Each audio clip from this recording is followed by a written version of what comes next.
Hello friends, welcome back to your own channel beginners point. मैं हूँ श्रुति आपके साथ और हम देख रहे हैं क्लास 7 मैथ्स का एक्सरसाइज 2.1 का क्वेश्चन नंबर 6। सबसे पहले हम पढ़ेंगे हमें क्वेश्चन क्या दिया हुआ है। Salil wants to put a picture in a frame.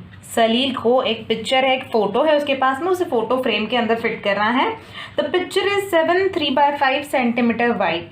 Picture की साइज क्या है, 7 3/5 सेंटीमीटर वाइड है और उसे अगर फ्रेम के अंदर फिट करना है तो picture can not be more than 7 3/10। तो पिक्चर की साइज 7 3/10 से ज़्यादा ना हो अगर आपको फ्रेम के अंदर उसे डालना है। How much should the picture be trimmed. कितनी पिक्चर या उस फोटो को काटना पड़ेगा उस फ्रेम के अंदर फिट करने के लिए। तो क्या बोला है कि इससे ज़्यादा ना हो, और है कितनी, 7 3/5 तो पिक्चर की साइज है ही, मतलब फोटो की साइज है उतनी वाइड है वो, और वो होनी किससे ज़्यादा नहीं चाहिए, 7 3/10 से ज़्यादा होनी नहीं चाहिए। ये दोनों मिक्स फ्रैक्शन में दिए हैं, हम इससे पहले सिंपल फ्रैक्शन में कर लेते हैं कन्वर्ट। तो 7 3/5 मतलब 5 7 सा 35, 35 + 3 38/5 माइनस 10 7 सा 70 + 3 मतलब 73/10। ये आ गया। मतलब क्या था कि पिक्चर इतनी होनी चाहिए, फोटो जो है वो इतनी साइज की होनी चाहिए, लेकिन फोटो इतनी साइज की है तो उसे इस साइज में लाने के लिए इसमें से इसको माइनस करेंगे तो हमें पता चल जाएगा कि कितनी फोटो को हमें ट्रिम करना है, कितनी फोटो को हमें काटना है। तो अब हम वापस से इसको यही करेंगे, एलसीएम निकाल लेंगे इन दोनों का।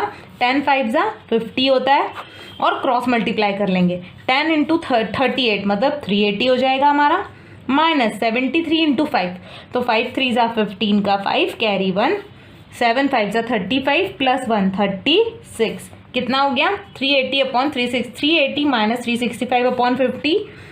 अगर 380 में से 365 जाता है तो बचता है 15 और ये 50 हमारा एज इट इज़ डिनोमिनेटर रहेगा। अब ये दोनों नंबर को अगर हमें सिंप्लीफाई करना है तो हम कैसे करेंगे, ये दोनों नंबर 5 से सिंप्लीफाई हो जाएंगे, 5 से ये डिवाइड होते हैं। तो यहाँ पर आएगा 5 3 = 15 और 5 10 = 50, मतलब 3/10 सेंटीमीटर की फ्रेम आपको ट्रिम करनी पड़ेगी, मतलब काटनी पड़ेगी। नेक्स्ट क्वेश्चन हमें क्या दिया है, question number 7। Ritu ate 3/5 part of an Apple.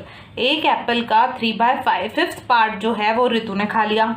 And remaining apple was eaten by her brother Somu. और बचा हुआ जो एप्पल था, मतलब रितु ने जो 1 में से 3/5 पार्ट खा लिया था, उसके बाद जितना एप्पल बचा था वो उसके भाई सोमू ने खाया। तो आपको ये देखना है, आपको ये बताना है कि सोमू ने कितना एप्पल खाया, मतलब कितना फ्रैक्शन उसे बताना है, कितना फ्रैक्शन उसने खाया एप्पल। और उसके बाद ये बताना है कि दोनों में से किसे ज़्यादा बड़ा शेयर मिला, किसने ज़्यादा एप्पल खाया है और कितने से ज़्यादा खाया है ना, कितना ज़्यादा खाया है उसने दूसरे के कंपैरिजन में, ये भी आपको बताना है। तो आइए इसे देखते हैं सबसे पहले कैसे करना है हमें। तो सबसे पहले तो हम क्या करेंगे, जैसे ओवरऑल एप्पल कितना है, 1 एप्पल है, उसमें से 3/5 खाया है रितु ने, मतलब 1 में से 3/5 रितु ने खा लिया है।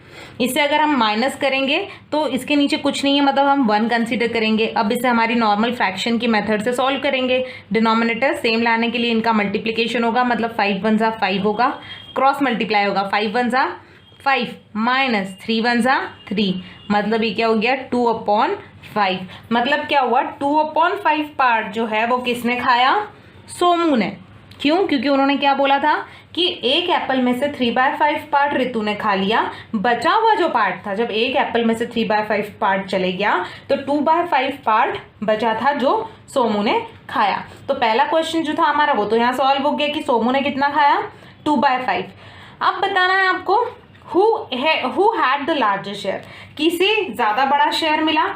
मतलब आप कंपेयर करोगे, 3/5 है और -2/5 है। अगर हम ऐसे देखें, दोनों में कंपेयर करें, पहला ये तो क्वेश्चन हमारा ये था, सेकंड में देखें कि ये ज़्यादा खाया गया है या ये, तो आपको ये देख सकते हैं ऐसे भी करके कि 3 पार्ट्स जो थे उसमें से 5 हिस्से किए गए, ऐसा बोल दो। या ये समझ लो कि 3 रोटियों के 5 हिस्से बड़े आएंगे या 2 रोटियों के 5 हिस्से बड़े आएंगे। ऑब्वियसली 3 रोटी के 5 हिस्से बड़े आएंगे, मतलब ये फ्रैक्शन जो है हमारा ये बड़ा है, मतलब कि रितु ने जो है वो लार्जर पार्ट खाया है एप्पल का। तो ये जो है लार्जर पार्ट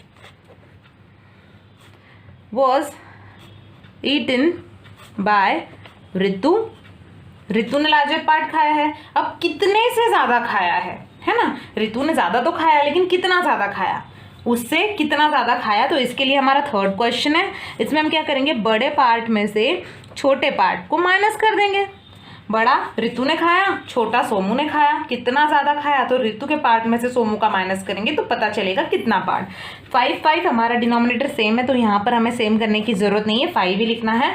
और जब डिनोमिनेटर सेम होते हैं तो क्रॉस मल्टीप्लाई की ज़रूरत नहीं पड़ती, आपको सीधे माइनस करना पड़ता है ऊपर की टर्म्स को, मतलब 3 - 2 1, मतलब 1/5 पार्ट जो है, इतना पार्ट ज़्यादा खाया है ऋतु ने सोमू के कंपैरिजन में।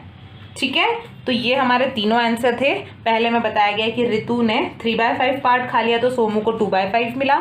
सेकंड में दोनों में से किसने ज़्यादा खाया, ये ऋतु का था, ये सोमू का था। ऑब्वियसली ऋतु ने ज़्यादा एप्पल खाया। और तीसरा क्वेश्चन ये था कि कितने से ज़्यादा खाया, तो हम बड़े में से छोटे को माइनस कर देंगे, मतलब 1/5 पार्ट जो था वो ऋतु ने सोमू से ज़्यादा खाया। तो इस तरह से यहाँ पर ये वाला क्वेश्चन भी कंप्लीट होता है दोस्तों।